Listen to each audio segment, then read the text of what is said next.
Jangan lupa subscribe YouTube channel Metro TV News dan jangan lupa nyalakan notifikasinya. PT MRT memperbarui jam operasional per hari ini yaitu Senin 19 April 2021.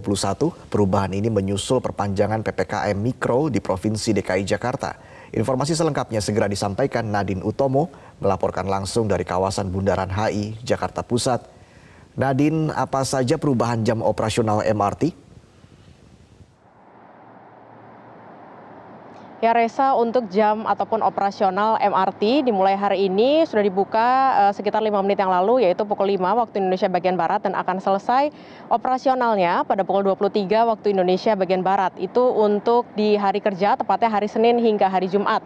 Sementara di akhir pekan, tepatnya Sabtu dan Minggu, ada perubahan jadwal, yaitu dari pukul 6 hingga pukul 21 waktu Indonesia bagian Barat. Sementara untuk jarak antar kereta di jam sibuk, yaitu pukul 7 hingga pukul 9 waktu Indonesia bagian Barat, ini jarak keretanya 5 menit.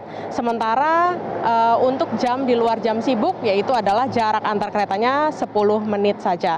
Kemudian jumlah pengguna MRT ini dibatasi 70 orang per kereta ataupun gerbong. Hal ini disampaikan oleh pelaksana tugas Corporate Secretary PT MRT Ahmad Pratomo. Kemudian perlu diperhatikan bahwa di bulan puasa ini ada sejumlah kebijakan yang diterapkan oleh PT MRT bahwa umat Islam yang berpuasa ini diperbolehkan untuk membatalkan puasanya di dalam MRT, tepatnya ini diberi waktu 10 menit setelah azan dan hanya boleh mengkonsumsi air putih serta kurma.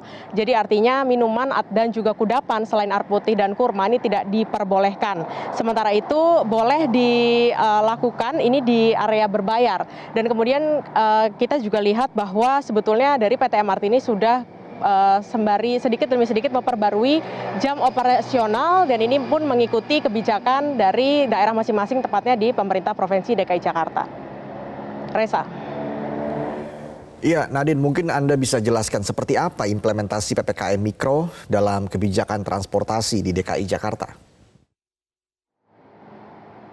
Ya Reza, sebetulnya kita merujuk pada PPKM Mikro yang selesai di hari ini, tepatnya 19 April 2021.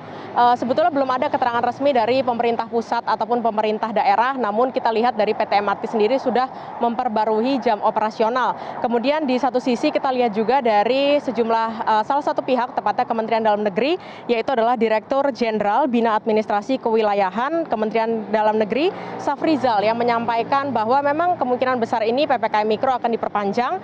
Kita lihat bahwa untuk periode saat ini yang selesai hari ini ada 20 provinsi yang menerapkan PPKM Mikro, dan Safrizal sendiri menyampaikan ada kemungkinan bahwa provinsi yang menerapkan PPKM Mikro akan ditambah sebanyak 5 provinsi. Namun ini juga harus menunggu pernyataan resmi dari pemerintah karena dari rapat antar menteri akan dilangsungkan pada pagi ini sekitar pukul 10 waktu Indonesia bagian Barat. Dan biasanya setelah digelarnya rapat maka akan ada pengumuman dari Menteri Koordinator Perekonomian Airlangga Hartarto yang akan menyampaikan apakah PPKM Mikro diperpanjang dan daerah mana saja yang akan diperpanjang. Sementara kita lihat bahwa untuk transportasi di provinsi atau daerah masing-masing ini juga akan mengikuti pemerintah provinsinya. Seperti salah satunya PT MRT yang memberlakukan perubahan operasional mengikuti surat keputusan Kepala Dinas Perhubungan Provinsi DKI Jakarta nomor 157 tahun 2021.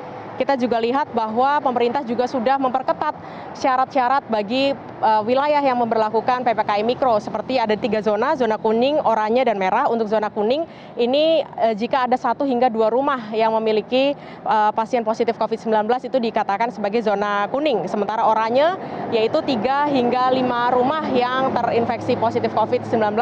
Sementara untuk zona merah adalah lebih dari 5 rumah yang terinfeksi COVID-19, maka itu akan dinyatakan sebagai zona merah. Kita akan lihat seperti apa nantinya keputusan resmi dari pemerintah terkait dengan perpanjangan PPKM Mikro di hari ini. Reza. Nadine Utomo melaporkan langsung dari kawasan Bundaran HI, Jakarta Pusat. Terima kasih atas laporan Anda.